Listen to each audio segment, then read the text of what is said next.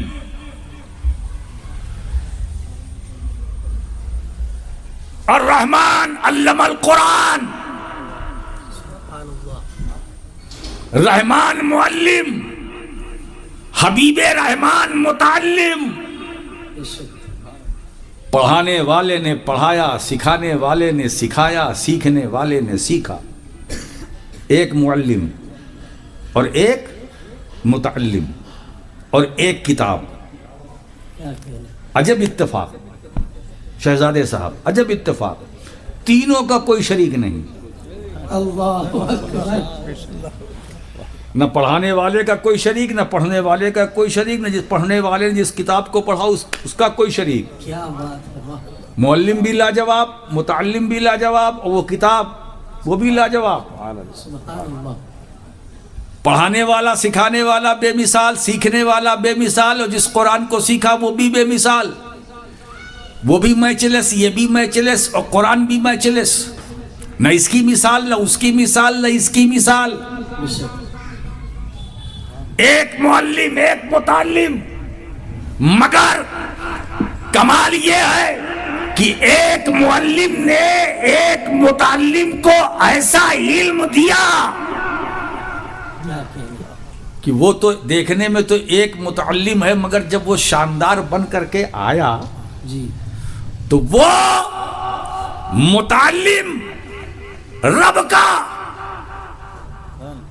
رب کے متعلم، رب معلم. اور جب شاندار بن کر کے رسول آئے وہ، تو اب تنہا معلم، ساری کائنات متعلم. سبحان اللہ. تنہا معلم، ساری کائنات متعلم. درسگاہ نبوت و رسالت کا مقام کیا ہے اندازہ لگاؤ. وہ اصحاب صفہ کا چبوترا جس پر اللہ کے نبی درس تزکیہ کرتے تھے، درس تعلیم دیتے تھے، ہے نا، رموز و اسرار کی باتیں ہوتی تھی. وہ چبوترا، وہ اسلام کی پہلی درسگاہ، اسلام کا پہلا دارالعلوم، کتنا مقدس چبوترا ہے. اس چبوترے پہ بیٹھ کر اللہ کے نبی نے صحابہ کے نفس کو مصفہ اور مزکہ کیا، صاف ستھرا کیا، پھر ان کو تعلیم دی، علم و حکمت سے ان کے سینے کو بھر دیا. میرے دوستو، علم جو نور ہے، اس نور سے صحابہ کے قلوب کو مصطفیٰ کریم نے منور کر دیا. سینہ جی علم و حکمت کا گنجینہ بنا دیا. سبحان اللہ. اس چبوترے پر بیٹھ کر میرے دوستو ایک معلم ہے. اب متعلم دیکھیے، اس درسگاہ نبوت سے جب اٹھتے ہیں تو اب ابو بکر نہیں رہتے، صدیق اکبر بن کے نکل رہے ہیں، عمر نہیں فاروق اعظم بن کے نکل رہے ہیں، عثمان ذو النورین بن کر نکل رہے ہیں، فاتح خیبر بن کر نکل رہے ہیں، حیدر کرار بن کر نکل رہے ہیں، ابو عبیدہ بن کر نکل رہے ہیں. اب دیکھو یہ اس درسگاہ نبوت کی تعلیم و تربیت کا اندازہ لگاؤ. حبش کا بلال آیا تو اب بلال بن کے نہ رہا، اسلام کا ہلال بن گیا، اسلام کا ہلال بن گیا. کیا بات ہے. واہ جو واہ. آتے گئے، سنورتے گئے، بنتے گئے، تو میرے نبی نے پہلے نفوس کو پاک صاف ستھرا کیا، پھر تعلیم دی، کیا بات. پھر تعلیم دی. کاش اسی نصاب کے مطابق ہم بھی عمل کریں. تو ہمارے وہاں بھی لائن لگی رہے گی، کہیں کسی شعبے میں کمی نہ آئے گی۔ میرے دوستو، تو رسول نے ہمیں نوازا، جی ساری نعمتوں سے مالا مال کیا۔ بے شک اچھا یہ بتائیے، ایسا شفیق مہربان رؤوف الرحیم نبی آپ کو دیا نا، کتنا دیا؟ بولو بولو، کتنا دیا؟ بے حساب۔ بے شک کچھ مانگا بھی؟ کچھ مانگا بھی؟ آج بھی مل رہا ہے، مانگا کچھ نہیں، کچھ نہیں مانگا۔ آیت کریمہ اس بات پر دلالت کر رہی، میرے رب نے فرمایا محبوب دیا میں نے، مگر مرکز تقسیم تو تم ہو نا، کیا بات ہے، تمہارے وسیلے سے میں نے بندوں کو دیا، بے شک تو تم بھی تو کچھ مانگ لو۔ قل آہا لا اسألکم علیہ اجرا الا المودۃ فی القربى، سبحان اللہ، اے محبوب دیا تم نے بہت ہے امت کو، کیا کہنے، تم بھی مانگ لو۔ تو رسول نے ایک چیز مانگا ہے، اے لوگوں میں تم سے اس اجر رسالت پر کوئی اجرت نہیں مانگتا، جو میں نے دین کی تبلیغ کی ہے، دین پھیلایا ہے، میں اس کا کچھ، مجھے اس کی اجرت نہیں چاہیے، بس صرف ایک چیز چاہیے، میرے گھر والوں سے محبت کرو۔ کیا بات ہے، سبحان اللہ سبحان اللہ، دولت نہیں مانگا، مودت مانگا، میرے گھر والوں سے محبت کرو، میرے گھر والوں سے محبت کرو، ہے نا؟ اس کا مطلب یہ ہے کہ مودت، اہل بیت کی مودت محبت، یہ اجر رسالت ہے۔ بے شک اب مجھ سے کوئی پوچھتا ہے کہ کربلا میں کون ہے، تو میں یہی جواب دیتا ہوں، کربلا میں کون ہے؟ اجر رسالت ہے۔ کیا بات؟ نجف میں کون ہے؟ مولا علی کی صورت میں اجر رسالت ہے۔ کیا بات؟ جنت البقیع میں کون ہے؟ امام حسن کی صورت میں اجر رسالت ہے۔ سبحان اللہ۔ سیدہ فاطمہ زہرا کی شکل میں اجر رسالت ہے۔ بتاؤ یہ کاظمین میں کون ہے؟ اجر رسالت ہے۔ یہ امام زین العابدین کون ہے؟ اجر رسالت ہے۔ موسیٰ کاظم کون ہے؟ سبحان اجر اللہ۔ رسالت ہے۔ امام علی رضا کون ہے؟ اجر رسالت ہے۔ امام حسن عسکری کون ہے؟ اجر رسالت ہے۔ آنے والے جس کا دنیا انتظار کر رہی ہے امام مہدی، اجر رسالت ہے۔ سوچو آج بھی پوری امت مل کر سر جوڑ کر اجر رسالت کا انتظار کر رہی ہے، اجر رسالت کا انتظار کر رہی ہے۔ میرے دوستو، تو ایسا شاندار رسول آیا کہ جو محبوب بھی ہے، رؤوف الرحیم بھی ہے نا، مہربان بھی ہے، شفیق بھی ہے، خاتم النبیین بھی ہے، سید المرسلین بھی ہے، امام الانبیاء والمرسلین بھی ہے۔ شاندار رسول ہم نے بھیجا۔ مولا کریم تیرا ہم شکر ادا کرتے ہیں کہ تو نے اپنے فضل و کرم سے اس شاندار رسول کا امتی اور غلام ہمیں بنایا۔ وآخر دعوانا ان الحمد للہ رب العالمین۔ صلی اللہ علیہ وسلم۔